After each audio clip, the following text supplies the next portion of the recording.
dalam balon itu juga bisa ya. Lalu yang kedua kita lanjut lagi, perubahan wujud benda terjadi karena pengaruh suhu, yaitu melalui proses pemanasan, menerima kalor atau melepas kalor. Selanjutnya, apa saja perubahan wujud benda yang anak-anak itu ketahui? Ya, air, terus lanjut ya, membeku, menguap, menyublim, ya. Ya, betul sekali. Jadi ada 6 ya, mencair, membeku, menguap, menyembur, menyublim, dan juga mengkristal. Yang ada yang tahu mencair itu apa aja contohnya? Ya, kalau membeku? Ya, kalau minum ada yang tahu? Ya. Terus apa lagi? Selanjutnya itu yang melumpur.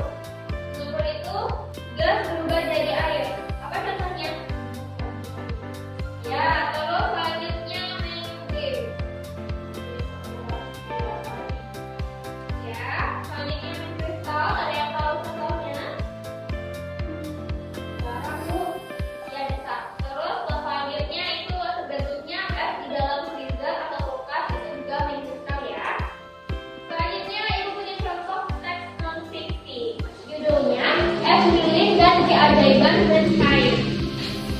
Ibu katakan ya, pernah kamu makan es lilin di hari yang panas? Apakah ibu pernah makan es lilin di waktu panas? Betul. Ya, kalau kita tidak cepat-cepat menghabiskannya, apa yang terjadi?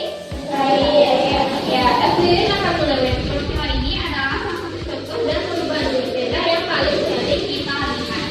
Es lilin yang kamu pegang awalnya berwujud padat. Benda padat memiliki bentuk yang tetap, namun saat es lilin berada di luar kulkas, ia mulai menerima panas dari udara sekitarnya. Panas yang masuk ini membuat es lilin berubah wujud. Perubahan wujud dari padat menjadi cair dinamakan pencair. Air es lilin yang mencair itu sekarang menjadi cair. Benda cair memiliki bentuk yang berubah-ubah mengikuti badannya, seperti tetesan air yang jatuh dari es lilin. Proses mencair ini terjadi karena adanya pemanasan. Begitu juga dengan mencegah diluarkan di atas wajan panas, ia akan mencair karena menerima panas. Ya, ini contoh gambarnya ya, dari es lilin yang mencair itu.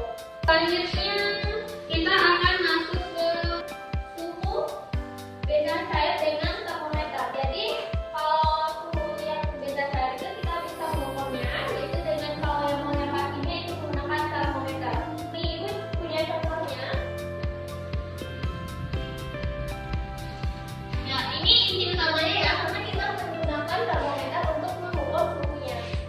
Jadi yang diperlukan ada termometer, 3 gelas transparan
Baiklah, tadi kan kita udah belajar tentang pengukuran termometer ya terakhir.